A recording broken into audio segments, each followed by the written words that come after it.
Om Shanti, everyone. Welcome. Welcome to the Monday meditation series where we invite special guest speaker. And today we have a very unique brother who has been with Baba for more than 40 years. He's very incognito. And this is also a platform where we get to know our family very closely.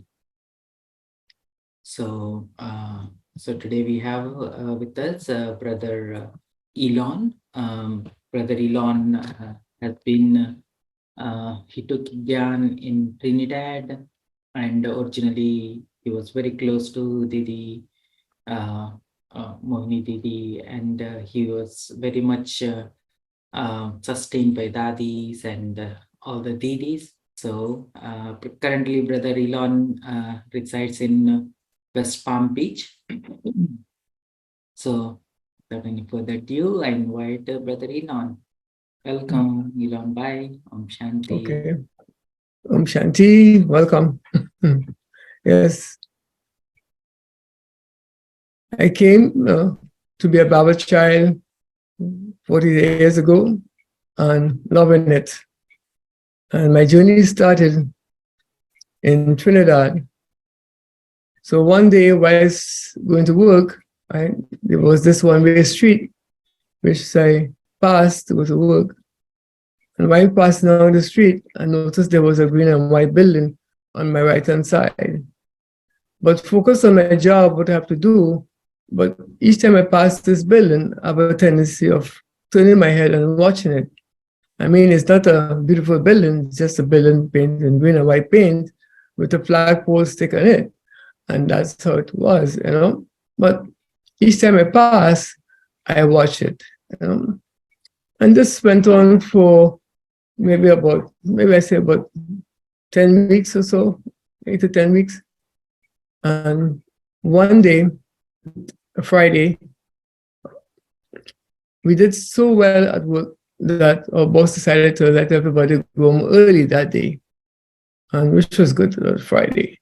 So I said, well, let me go and in the shop, buy something in the stores, you know, just browse around the place. But then a thought came to me, why not go check out that green building since you're content watching it, see what it's all about. So I said yes to my thought, and I parked my truck, went across. I opened this door, this gate, and there's a lot of shoes and slippers on the ground. Oh, whole bunch. And I said, what craziness is this? Slipper shoes here, all different sizes and things. So I said, well, I'm not taking off my shoe. I gotta keep my shoes on. But there was a flight of stairs up on my right, and I went up those stairs. And as I watched, there was a corridor on my right, and it looked like somebody was bending over on a desk, you know. So I marched down there, and sure, there was a sister taking a nap. So I said, excuse me, what place is this? And she was fast asleep. So I said it again, excuse me, what place is this? She still was sleeping, she didn't budge. I said it again, excuse me, what place is this? She didn't budge. So I fold my fist and I knock on the desk, boom, boom, boom, like that. And I startled her and she waked up. But then I said it very soft, not to get her frightened, because when you're sleeping and you get up and see somebody stranger right in front of you, you know. So, and I said, excuse me, what place is this?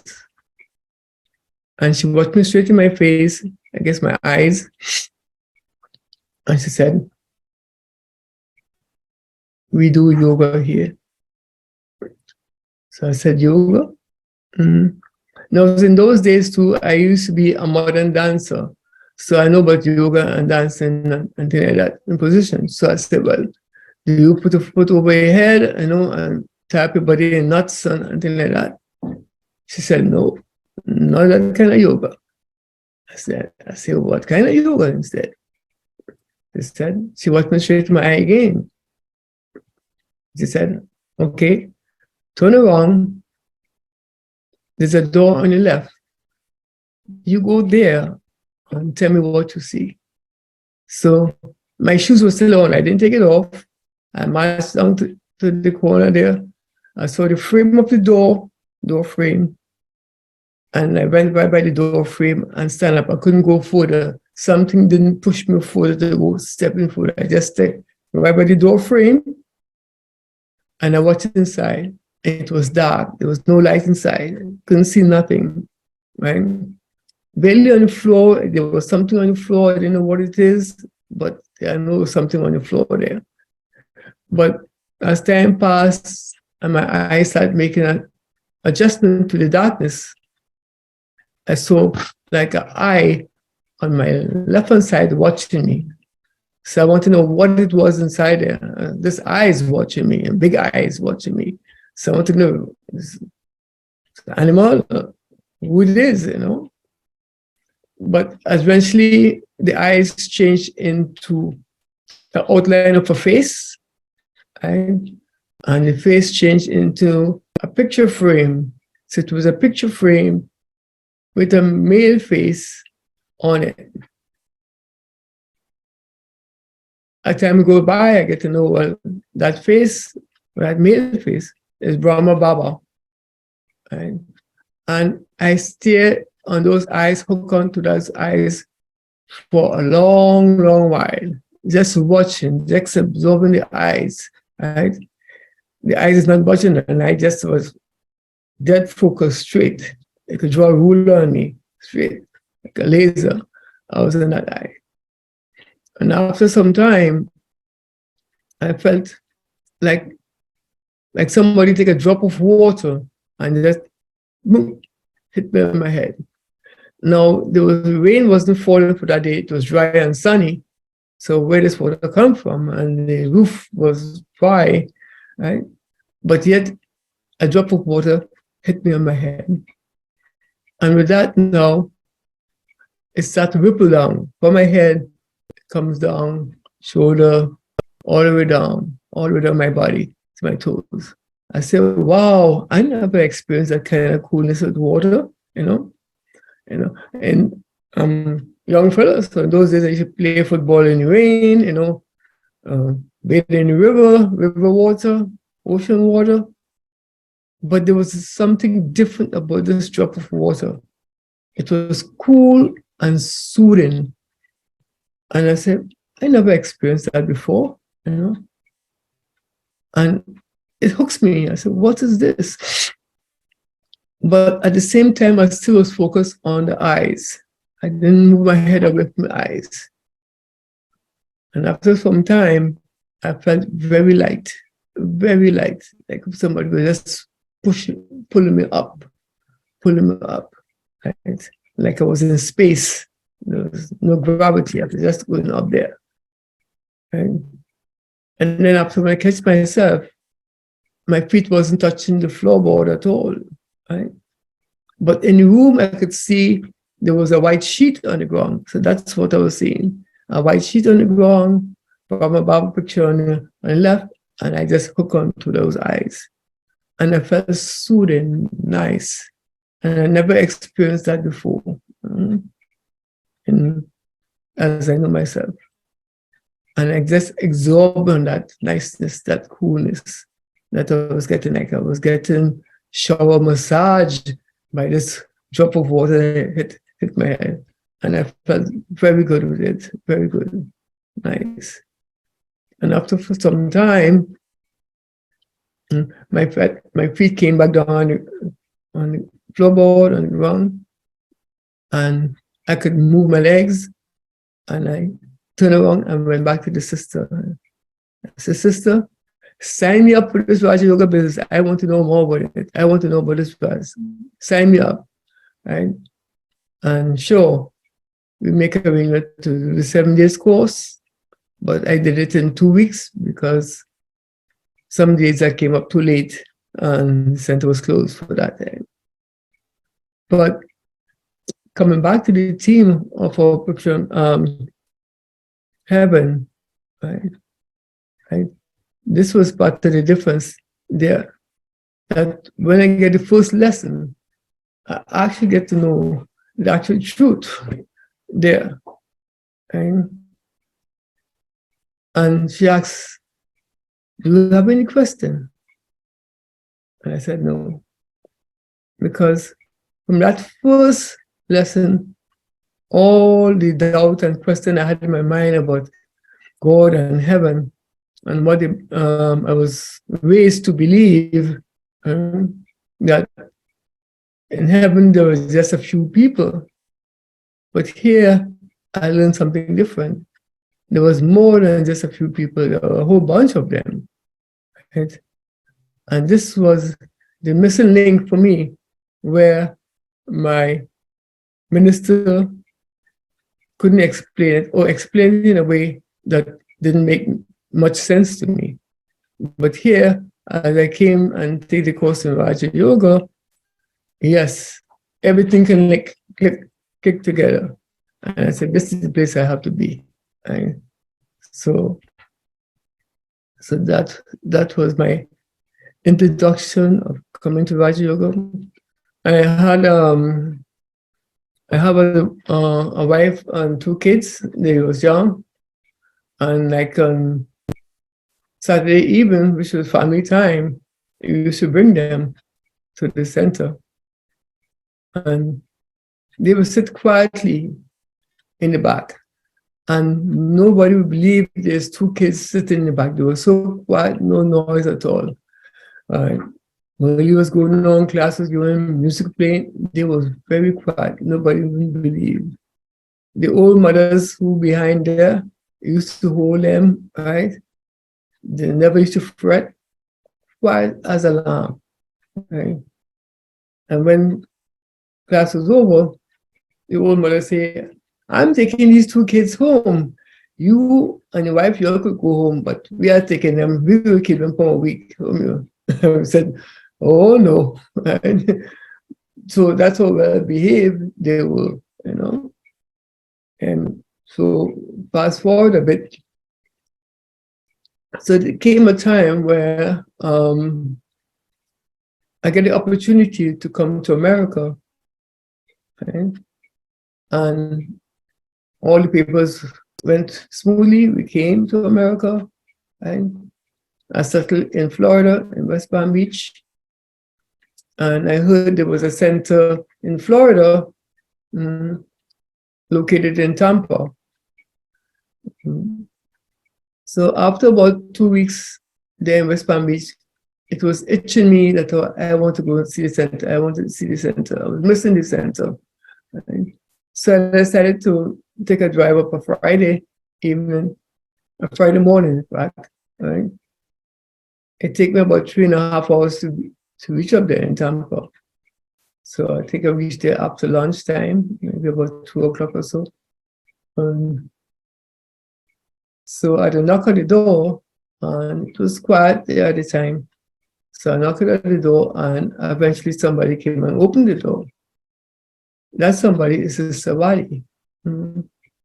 So she asked, brother, where you come from? I said, I came from Trinidad. She said, wow, Trinidad.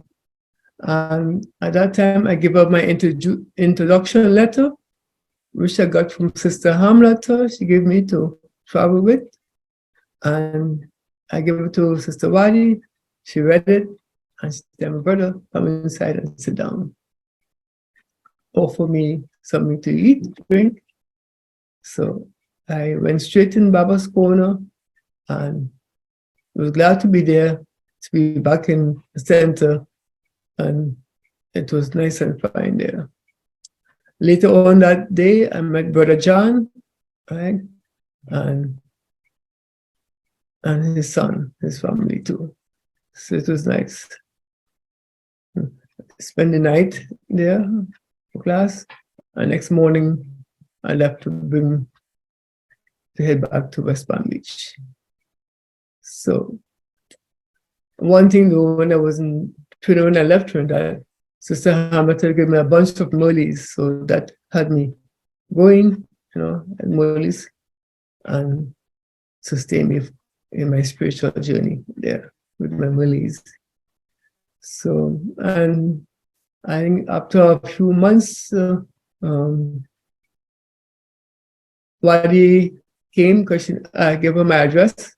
So she came where I was staying, and she said, "Brother, we can open a center in Miami, right?" And I said, "Great." Right?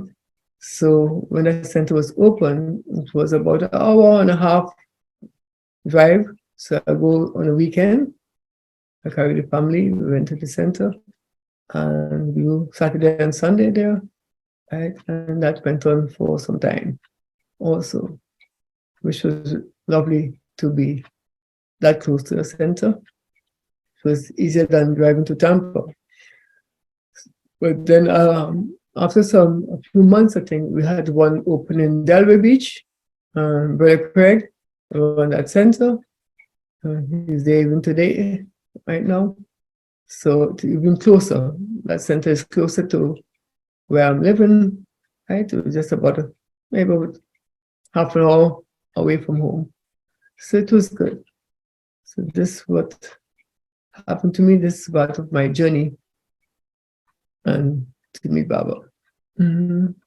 So wonderful, wonderful journey. So, and then after that, it was, some time passed, a few months passed, and years, I think years passed. Maybe about 8 years. And the time came for me to where Sister White is saying how you have an opportunity of going Madhaban to see your home, your spiritual father home, Madhaban. And I said, wonderful, I want to be on that trip. Right? So arrangement was made, and a bunch of us went with her. She took us to Madhaban. So it's my first journey to visit India. I was here about India. I read it in my school text about India. So I was so excited to go on that journey just to be there, right, to India. So when I arrived in Madhaban, right, and it was time for meeting Brahma Bab Dada, right? It was so wonderful. We all sit there, you could feel the vibration, you feel happy, there was joy, there was excitement. And it was the time where you had personal meeting with Baba. So you could have one-on-one personal meeting. Now you don't have that no more, that past. But I went in the time when it was the last of the personal meeting, because the next year after that, there was no personal meeting. There was like group meetings started. So my personal meeting with Brahma Baba, I was the first, everybody said, Elon, well, you acknowledge a little bit before us, so you go up in front. You'll be the first one. So I went up and sat there. Sister Wadi was behind Brahma Baba. She was watching us, and smiles on her face. And then Brahma Baba stares in my eyes. Justi was taking place. And somehow somebody gave me a hint, do not ask Baba no question. It's best just take Justi, let him ask you the question instead, but you don't ask him, because if you ask him a question, he will answer it. So I didn't ask him a question, I just take Justi, and he asks, he said, you have the power of attraction. This was my blessing. You have the power of attraction. So in my mind, I didn't answer, but in my mind, I answered and said, yeah. And then he said, after some time, he said, and who you're attracted to. So at that time, in my mind, I answered, wife and kids, and I didn't speak it, but I said it in my mind, wife and kids. And he watched me. And after giving me more juice, he said, Harsha. And I stepped back and somebody else came. So that was my first time meeting Brahma Baba and getting that blessing from him, the power of attraction. So, and this the power of attraction, I think, helped me in giving or meeting other souls in the world and giving them introduction of the Brahma Kumaris way of life. Right? So this is what happened, and came back home, right, and start on that journey. Went to class on weekends, right, and eventually, sometime came that I make flyers. My wife and myself decided to make flyers and give out souls to meet in different places. Her and her job area, me, my job area, all my co-workers, give them introduction.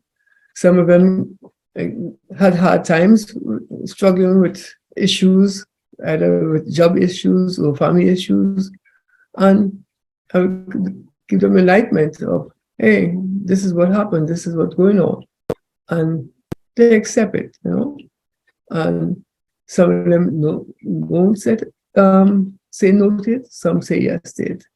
Right? For those who say yes to it, there was change, there was something new, there was a newness in them. And those who didn't accept it, well, they say the same old way till they come along and say, why are you so happy? Why are you so jolly? Right? You don't get vexed, you don't get sad. Why? And then they kind of come along and, okay, I listen to what you have to say. So this Raja Yoga introduction is amazing, and it's really helped you, help yourself, and help others also. So this is my journey in that area. Right? So, so we have a silent meditation. Yeah, make yourself comfortable in Madhuban if you have visited Madhuban. Yeah.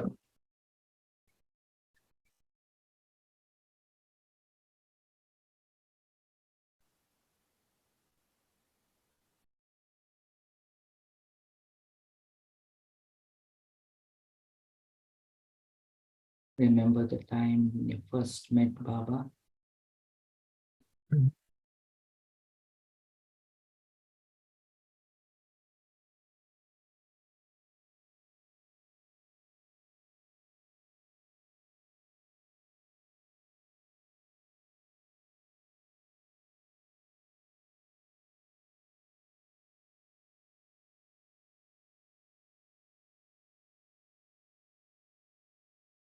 Shanti.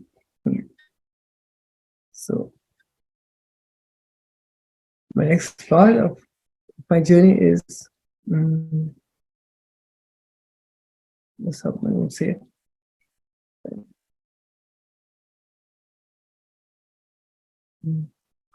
What made you seek spirituality? I think this part, what made you seek spirituality? Ever since I was young and I grew up as an Anglican Church of England, I always have a spiritual pull, right? And that spiritual pull from then bring me over to accept and understand Raja Yoga better. So, although I wasn't an altar boy or anything like that, but I did my devotion. You say your prayers, you read your Bible, and so forth. So all this is what geared me up or polished me to accept Raja Yoga fully and make it a part of my life, even up to date. So Elon, by maybe you want to a little elaborate on that part. So you come from a Catholic background and Anglican background. Yeah. So maybe you want to describe it a little bit more. What actually were you missing as a part of your bhakti practice that made you seek for something else? And then if I remember, you're also mentioning you also tried some other practices also other than Christianity. You followed some Buddhism to some extent, if I remember correctly. Yeah. I mean, when I was coming on, before I even end up into Raja Yoga, there was an urge inside me to learn more. There was a misunderstanding. Sometimes I didn't understand where my church system was teaching, and that was between heaven and the creation. So I went to different religion place, Catholic. By the way, my grandmother is Catholic. My mother is Anglican. So I had a mix of different members of my family in different religion. One other grandmother was a 7 Days Adventist, right? One I had even a half. Let's say grandfather was a Muslim priest, right? And so forth, So I had there was religiousness all around me, right? But my journey brought me where I didn't quite understand and I couldn't get the information from them. But this way, Brahma Baba pulls me in and brought me into Raja Yoga, and there was my answer, right? And I felt very good, fortunate that God picked me, choose me to be part of that divine family, which we are today. So it was very, very, very good for me. Yeah. And what I learned, I could share to others and do that service. So my service is sharing what information I learned in Raja Yoga, and I do it through the flyers I give out or through one-on-one chit-chat with whoever meet. Right? And one thing I like, or like to do is like, if I go somewhere or maybe in the grocery store or somebody will come ask me, could you help me do this? And from right there, we could start up a conversation about God and things like that.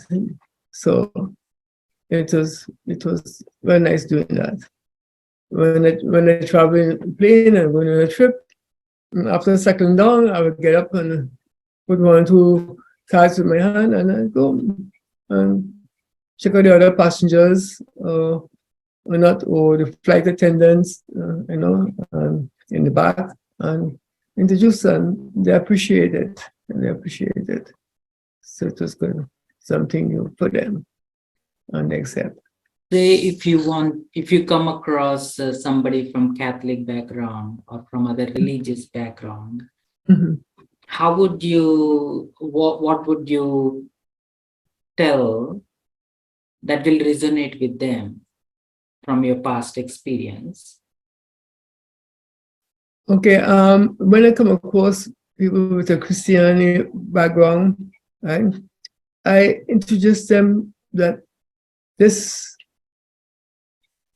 I give them this, I said there are 4 main prophets, and I give them as Islam, right, you have Buddha, you have Christ, Christianity, and so forth, right? And with that, I said it based like that. And I said, and they might say, oh, no, I don't want that. I'm a Christian, or I'm this and that. But then if I see that how they have no interest in learning more, I'll leave them and go. I said, okay. I said, nice meeting you. Have a good day and go ahead. And then again, I'll meet some who are religious minded. But when I tell them, all of them have the beliefs, but they will listen and said, okay, I can see your point. And what makes it different here, I push them and say, this, I tell them like this, I say, this institution is run by females, right? And most of them like to hear this, that this institution is run by females. I said, over the century, male, right, no matter what society they are, dominate women and push them in the background, right? But this Raja Yoga Institute, this Brahma Kumaris, we have women in charge of our university, not males. We take a background. And they like that. What? This opportunity that woman is in charge, not male, right? I say, yes. And this university is worldwide, in all countries, right? America, South America, the Caribbean, Europe, Asia, all over, and based in Rajasthan, India. And all I have to say is just this, and they will accept the card, and they will read it. Right? And on the card I made, it's made it in two languages I have, English and Spanish, and they will they're separate, yes, okay. And they still pass it on and share it with the family.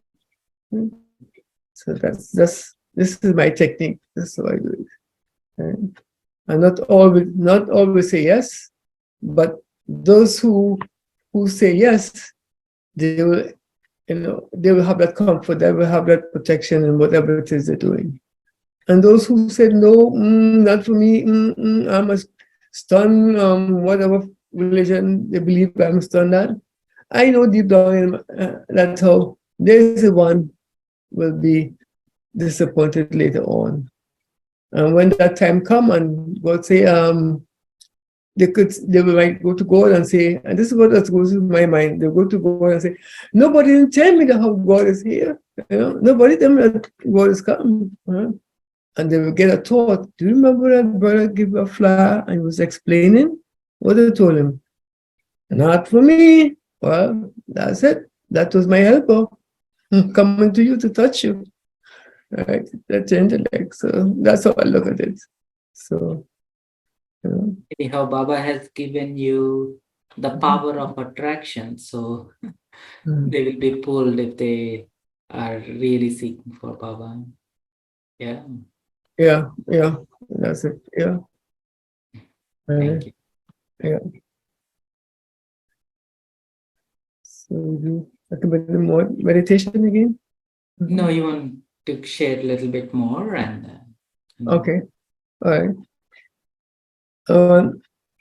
That's for me.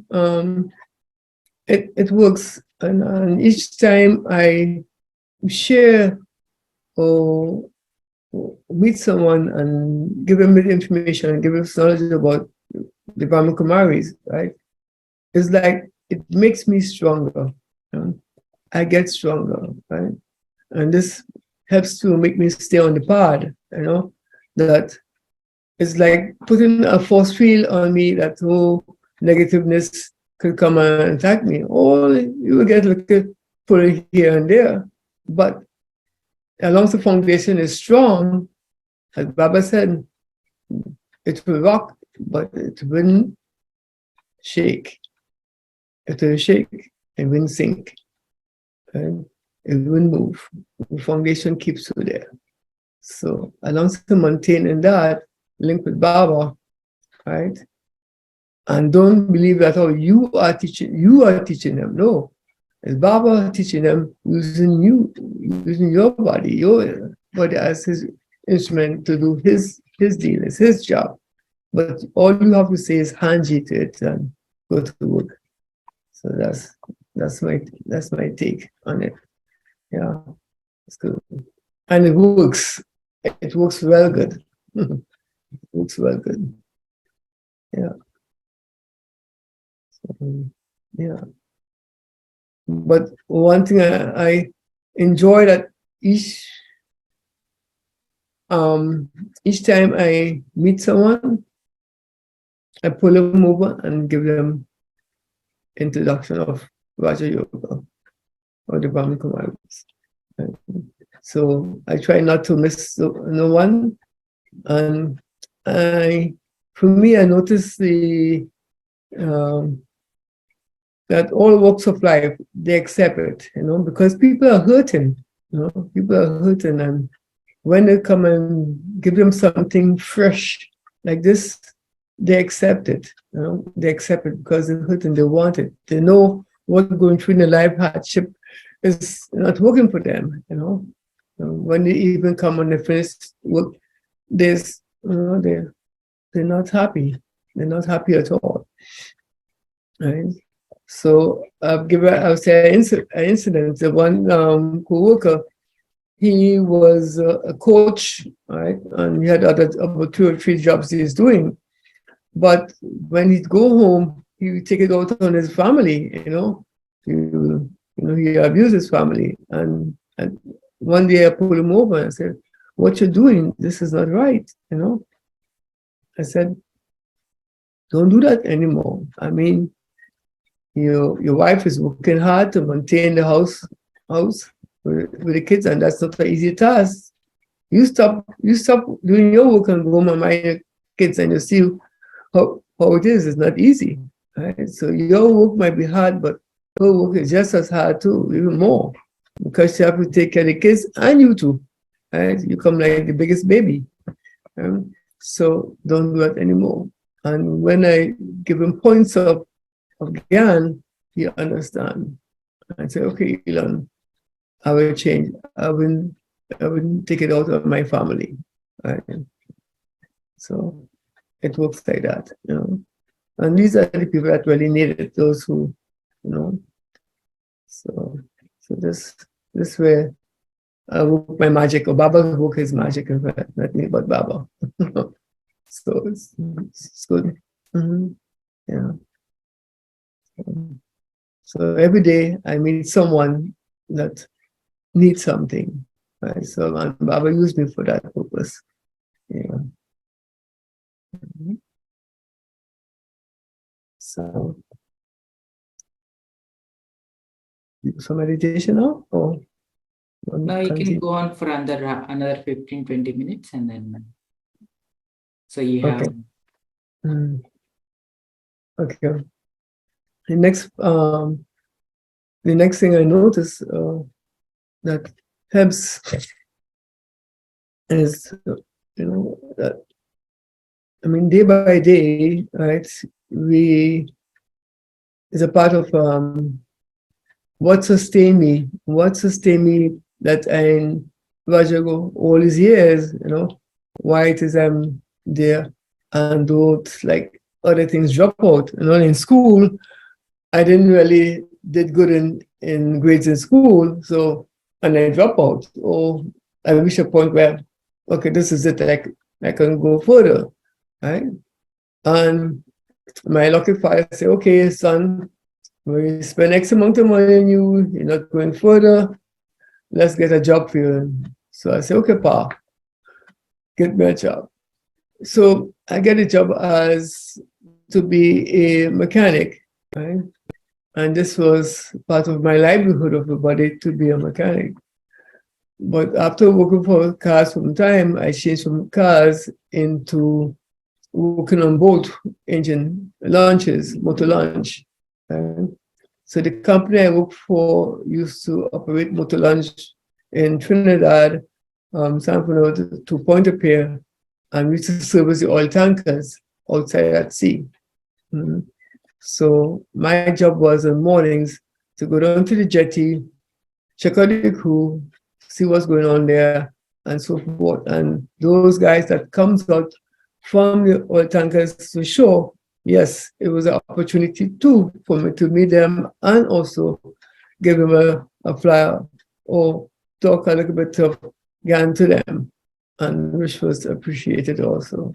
So this is why, although I do my physical work, like with my body, yet the work of sharing Baba's knowledge was just important to me, just important. Because I know by doing this, I'm also building up my future income also.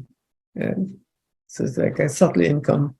So I apply that there also. So, so I always have that technique, wherever I'm going, whatever I'm doing, whoever I meet, right? give them something. As Baba said, don't let no one pass you without sharing what you know. Right? It makes no sense to keeping it because it's doing no good to you. Right? You got to share. So what you read in the Murli, you get points in the Murli, you imbibe that point, whichever one you like, and you share also that point to others. So they get to know it. There was a time some years ago, the job I do right now, I work for a cement company. We make concrete, we sell cement, we sell all the products, 4 billion. But my job is really maintenance. So you call me, I don't be in station in a shop, but I go around with my vehicle to 3 plants. So I do Delray, I do Pampano, I do Fairgrounds, sometimes West Palm Beach. So I move around. I'm a floater. Call me a floater. My job is a floater job. I check out what is wrong, and if it's something major, it goes to the big shop. They fix it there. I don't fix it. I just check. Small things I do. So whoever meet out there, right, it gives me a good opportunity because I'm not stationed in one place. I'm always moving. So it gives me a wide range. I could meet people, and also give them. And they accept it, and they understand. One guy recently, he was a tanker driver, and he came to deliver diesel fluid to the plant in Delray. And I could see on his face that how he was going through some hard time. Sometimes you could just watch people and could see their face expression that, oh, he's tough, something's going on with him.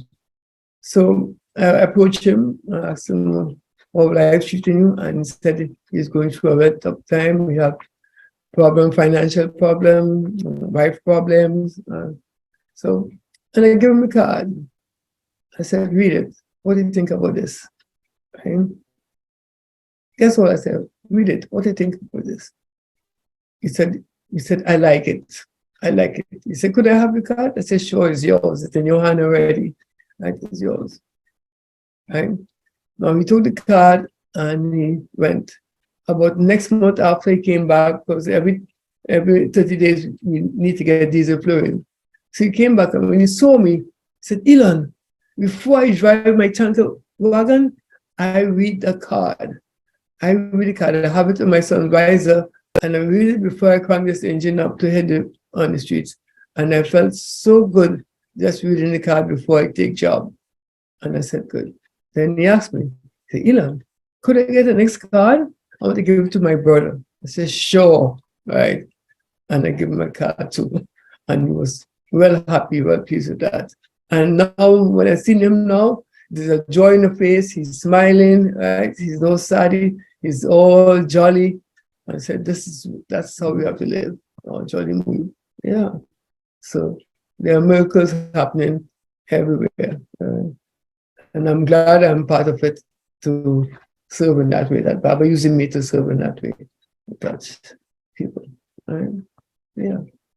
So it's good. Yeah. So there's many in this incident like this, that wherever I go, yeah, I meet.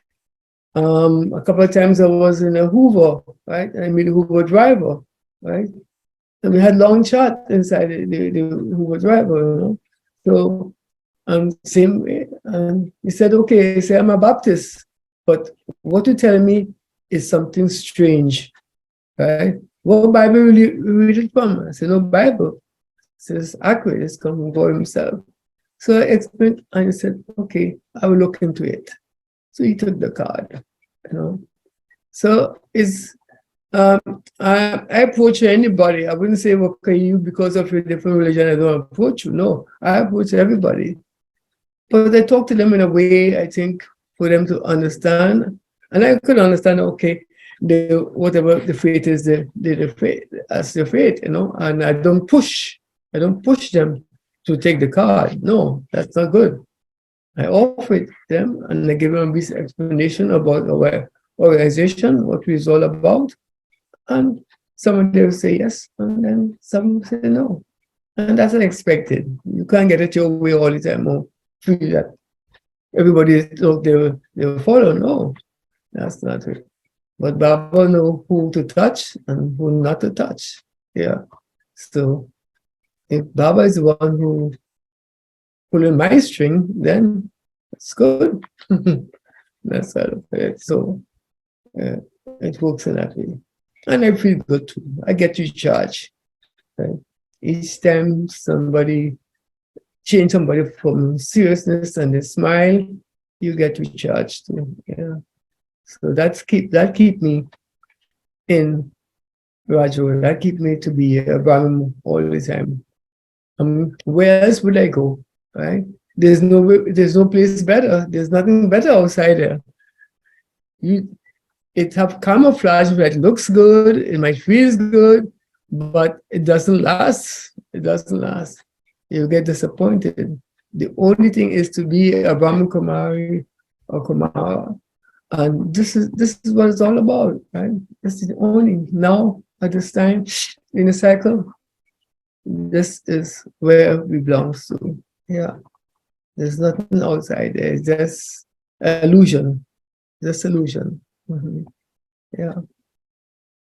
So this is my Yeah, take. that is, it's really beautiful how you explain, Mhm. especially when we share, that actually sustains us. And the real service is when somebody, even if it is as simple as a blessing card, if Mhm. they are valuing what you are giving and then they're holding on to it and they're coming back after a week or a month and says like, yeah, this thing worked for me, can you give me more? Mhm. That is the biggest success story of service in a way. Yeah, yeah, that's it. Yeah. It's not just like giving a lecture and then impressing them. They say like, wow, it is really beautiful, and then they walk out, they never show up. Yeah. Yeah. So this is beautiful. Like even if you can touch them with your Mhm. with your vibrations mainly, like they feel something different, and then they say like, there is something about it, and then they remember That's and then right. they That's right. revisit again and again, and that is what is actually yoga is. That is where Baba does the magic on. So Yeah. That's yeah, good. and That's is the power is always in being incognito and then serving. Yeah. yeah. Yes, it works. Yeah. You have to see the magic. Yeah. Up there. Mm. Yeah. Mhm. Yeah, So maybe we can take a couple of minutes and then yeah. meditate on that. And like Okay. you were sharing, like there is a lot of people hurting. Yeah. So make yourself very comfortable, go Mhm. into your presence Mhm. as a child of God,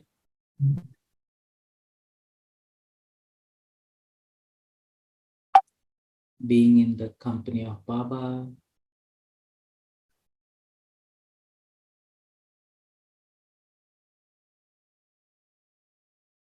and spreading the vibrations to the world.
Oh, Shanti.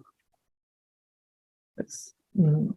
So maybe you want to share a little bit about Baba's family. I remember you mentioned something about when you first met Baba, and then you said like you love the family the most. So can you elaborate a little bit about how Brahmin family sustained and what is your personal experiences taking sustenance from Didi and Brahmin family, going to Madhuban, Dadis? Okay. My experience, what one thing I like is I like the experience of Daddy G, right? I think I put her as one of my favorite daddies. Um, and then Daddy Yankee next, right? And all have a speciality, and all give you a gift, like a little jewel in your pocket, where you could move around and you could share or look at it as, oh yeah, I could use this, I could practice on this, you know. And like by instance, one day I was going in Global Hospital and to get some blood work done, and hit his Daddy Yankee was coming, and brother was wheeling her in the wheelchair. As we crossed by, she stopped, I stopped, she turned, she watched me. And one of the beautiful drishti I get from Daddy since I know her, you know, it's better than getting the drive-through drishti when she's on top of the stage. This is one-on-one, very close to each other, and she stayed there for at least about 10 minutes, and I get the most beautiful drishti that I could share with her and say, okay, this is mine. You know, this is mine.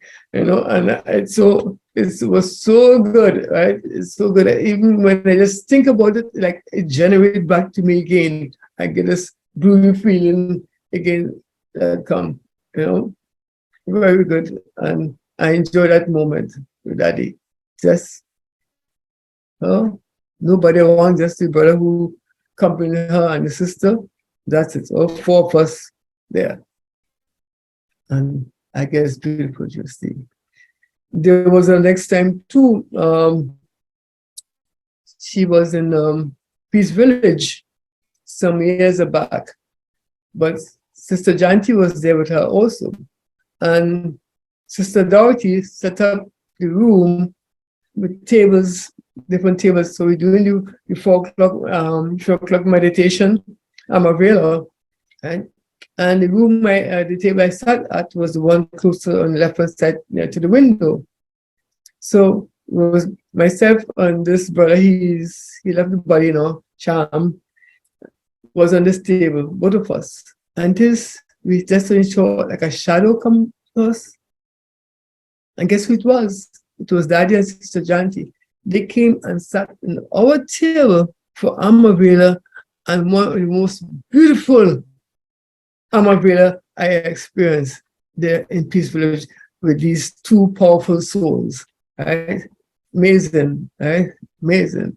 So that hour and a half there, untouched, priceless moment, right? I love it. I love it. Even afterwards, my brother and myself, we talk about it all the time, constant. Wow. The others don't know what they miss, but we had daddies right next to us, you know. Yeah. So I enjoy that. I enjoy that moment. Yeah. So and our next part that I like and enjoy is like when you're going to Mother Bana, going through Lotus House, right? You know, in the kitchen there, they have these souls that went before, or Didi and Daddies that passed, that left the body, the advanced body souls. Each time I walk through that corridor, there's pictures on either side on the wall. Each time I pass through, it's like I just get a strong current. I just felt a strong current. It's like a magnetic energy just come over me. You know, I feel empowered just walking through that. I don't know if you ever experienced it, brother. You ever experienced that? Yeah. In Ahmedabad, Lotus House. Yeah. Yeah. Very, very powerful place right there with these ancestor souls. Yeah. I enjoy that moment. Yeah. So they have PowerPoints, and these are just all these PowerPoint, I call it PowerPoints, is what keep you recharged, keep me going, keep me going. These sparks of incidents that happen, right? These are my drive, my chargeable moments that charge my battery to keep me going. Yeah. So I love it. I love it. Yeah. And I know there's been a while since I've been in Melbourne, maybe about COVID, maybe about 3 years. So hopefully next year I make the trip back home. Yeah. Back to Melbourne. Yeah. Because I know there's amazing thing for me to see, right? All these remote places, and and all that new building and thing to come. So I'm looking forward for that for next year. Uh, it may be late in the year, maybe next season, not this season that's coming, but the other season that start later on. Yeah. So you might have met Baba in meditation hall in Panda Bhavan. Yeah. Yes. Not the Om Shanti Bhavan, right? Yeah. Like the first meeting was in meditation hall. Yeah. My first meeting was in Panda Bhavan. Yeah. There I met Baba. Yes. So, yeah, and it was really powerful experience. I could tell you something. I could share something also. That the night before coming up to meet Baba, I didn't sleep much. Even up to today, I'm not a long sleeper. People have said, Elon, you must sleep more. My sleep is just 4 hours, 3 hours, and I'm ready to go again. And they say, well, for your age now, that's bad for you. You should at least get at least 5, 6 hours sleep. But I guess that only happened if I'm on vacation, because I'm an early riser. I get up at 2 o'clock, right? Get myself prepared for work and also for Amavila. I don't miss Amavila, right? But I'm there, So since I go to work for 7 o'clock, then I have to get up at that time, prepare my, get myself ready food-wise and things like that. So, but one instance there, I noticed that when the first night I slept in Melbourne, I was up early, I think we went to bed maybe about 10 o'clock-ish, something like that. So, and by, let me see, around 2 o'clock, I opened my eyes. There was no alarm clock. I opened my eyes. And in those days, I had this security guard with a stick, and he's on top by the roof, making sure we are safe. And sometimes somebody will boy like, tiger, tiger. And I said, tiger, tiger, and, making joke with him, it was well fun. But I got up early and I showered myself, and went across to the hall. I sat for meditation for a while, and just in class started at 7, right? I went up on the stage, and I sat on the stage there. And I was on the right hand side, then the sister came on the left hand side. No, nobody didn't tell me, you go up there. I take myself, I thought, tell me, okay, you go sit there. I went and sit there and give meditation, give drishti, right? And this Didi Kamaka came up to take a seat. And I take a seat, she watched me, she gave me a smile, and I came off the stage and sat down. Right? And I did this three times, second time, and this was like my reserve energy I was taking by just being there, just giving that drishti out there, So it's moments like these, I think, 3 was enough for me, right? I didn't need a 4th one. So I know some other brother have that opportunity of doing so, but I enjoyed it. So this was good. So this is part of my journey. And the next time I experience something like this is well, Well, my what sustained me also, but this is based on like sustaining, is mama. You know, I'm a mama's boy. Let's put it that way. My Lockheed mother is still a mama's boy to her, and for mama herself or goddess, I'm a mama's boy. I like to go through and read her book about her journey. You know, how she interact with people. You know, no matter how powerful they are, but they come in front of her with her sweet drishti and her gentleness, and they just melt like ice cream, you know, in front of her, you know. So I like to read her story, her journey, and I think this is part that I adopt also, you know.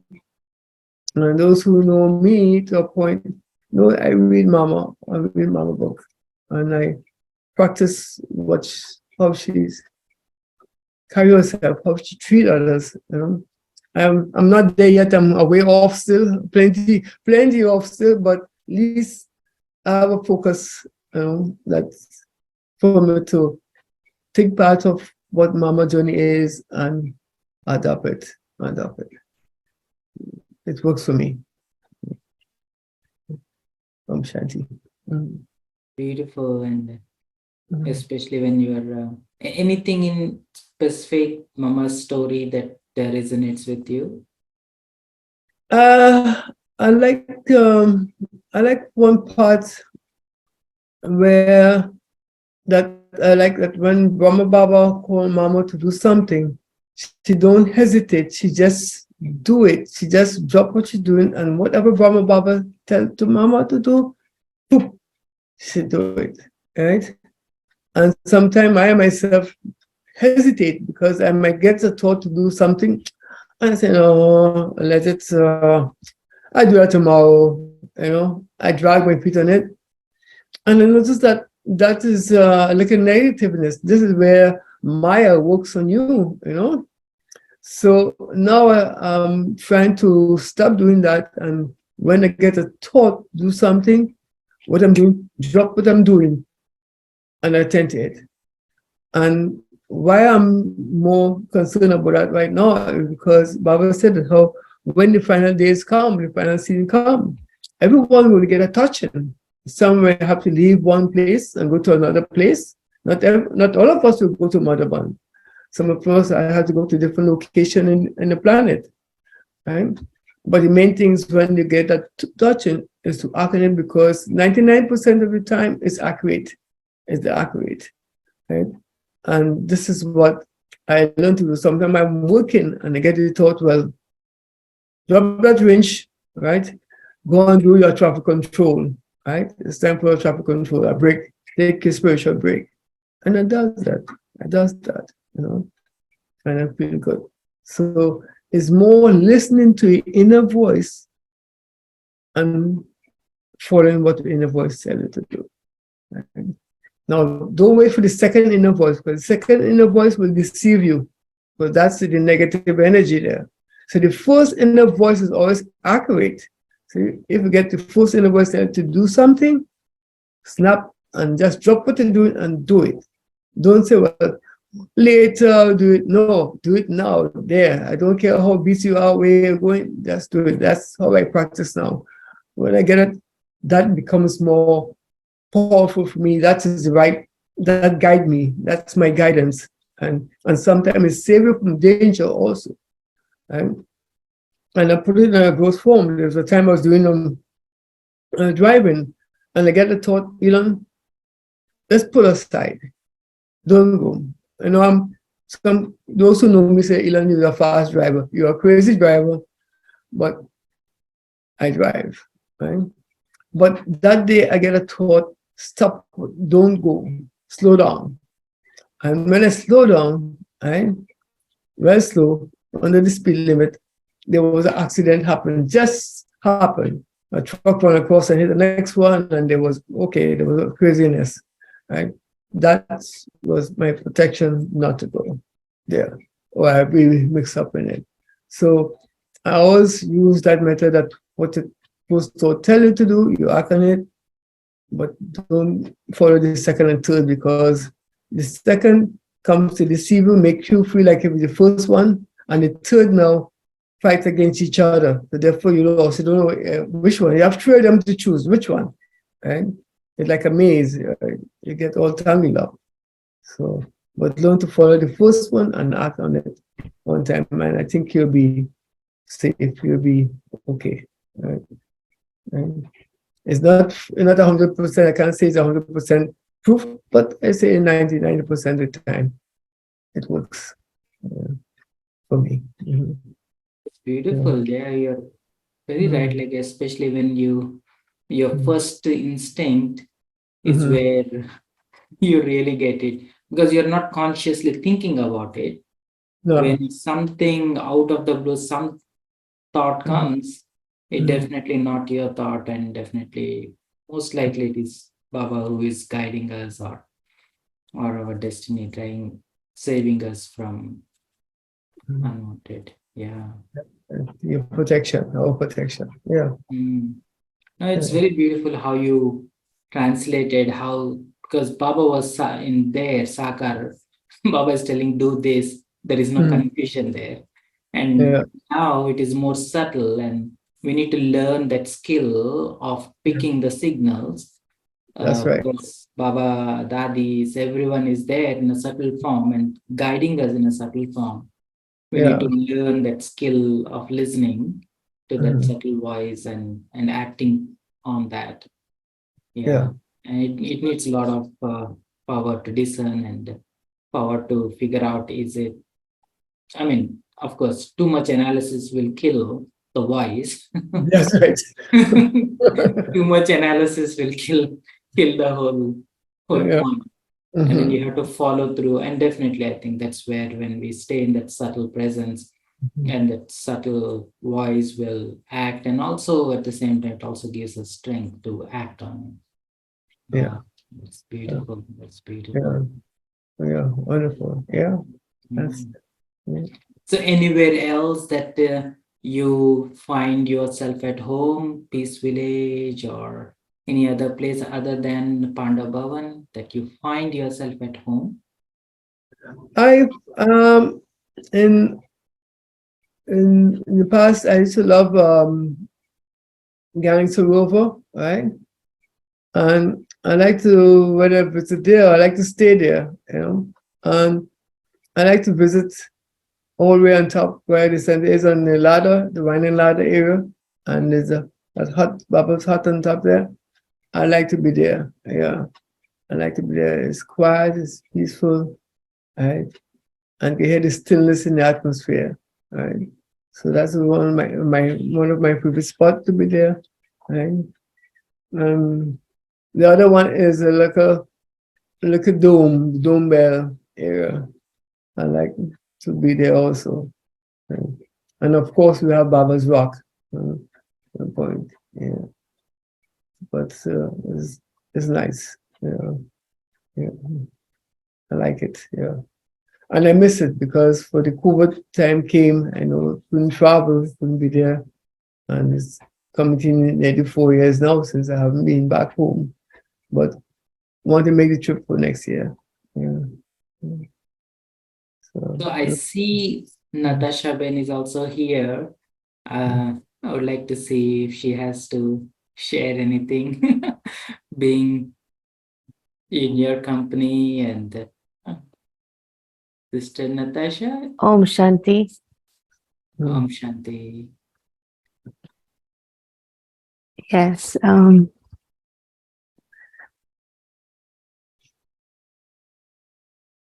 It's been very inspiring to have my dad, my Locket dad. In the times growing up, I had a lot of questions of spirituality and with school and, what's going on in the world. He was a very important and influential source of knowledge and gave practical examples, which was just very easy for me to understand and relate. And so, so he and my mom never really pushed knowledge, but just was always there for questions and, just to bring us close to Baba through coming to the Miami Center. And of course, Delray Center was a lot closer. So my childhood was just being with the family, and, there was no pushing, but just always being around and in Baba's company. That was very, very powerful and inspiring. Oh, I didn't know like your mom is also in Gyan. Yeah. My dad brought us close to Baba, and my mom was Roman Catholic, so we went to private school. And over the years, she got to know Baba through dad through Miami, and came very close.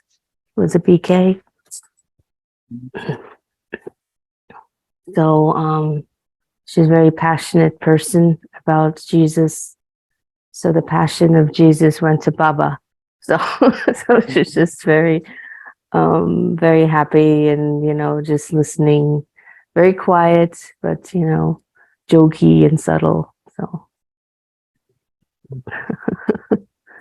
It's a so blessing to have parents like that. Yeah? yes, and just holding the space for for my sister and I to kind of grow up and see what are the choices, and we come in our own time. So, and for me, it was just like that. After college, I moved back to Florida, but then went back, decided to move to Boston, Massachusetts, and did about a few years there, got close to the Boston Center, and then came to Anabuti. So, like my dad, he likes to travel. So, and enjoying the Anabuti family in San Francisco. So, that's Sister Hema, Sister Elizabeth. So, Sister Fern. So, yeah. Yeah, we definitely love to see you here sometime. Yeah, I know it's been a while with the COVID and all. Yeah, definitely Sister Hema loves you. She always thinks like, oh, she is a brother, she is a Muslim. Yes. So it's good. Yeah. Yeah. It is really beautiful to see not to push Gyan into people or into the family, and then with your own presence and with your own personal practice, you influence them to shift their bhavna, and it is really hard to, especially when somebody is really passionate about Jesus and the belief, whatever they are with, it is not easy to change their bhavna by giving Gyan, by giving lectures or classes. Only way to change is with your behavior, with your own personality, and with your own bhavna, literally.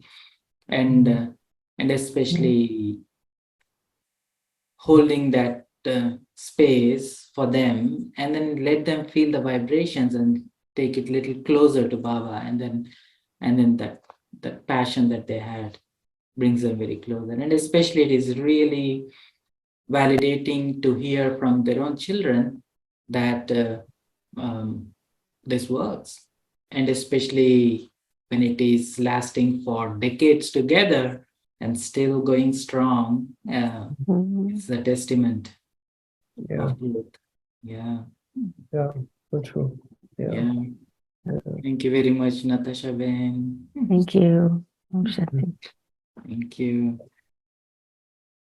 Okay, so let's take a few minutes, meditate, and then we can wrap up. Okay.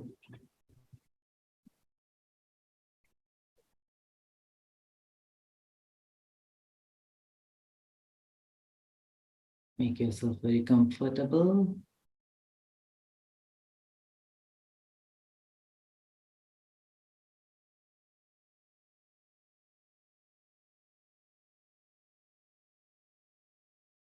Extend love of Baba to whole family.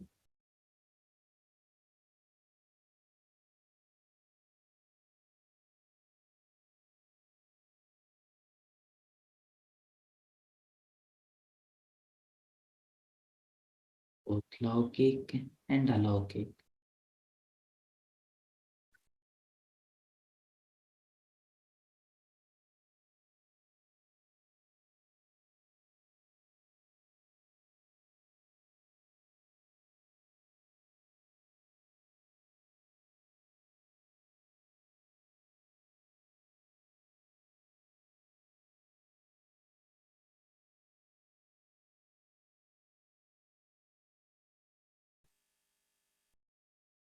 Shanti. Thank you, Elon. Bye. Thank you. Thank you. Thank you. Yeah.